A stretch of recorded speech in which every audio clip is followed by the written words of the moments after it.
প্রিয় দর্শক, আপনারা দেখতে পাচ্ছেন বগুড়ার ঐতিহ্যবাহী আলুঘাটি। এটা বগুড়ার গ্রাম অঞ্চলে প্রত্যন্ত এলাকায় এটা খুব সমাদৃতভাবে চলে।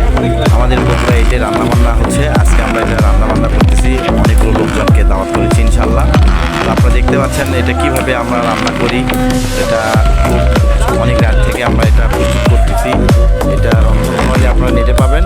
দেখেন খুব স্বাদের একটা আলুঘাটি, ঐতিহ্যবাহী বগুড়া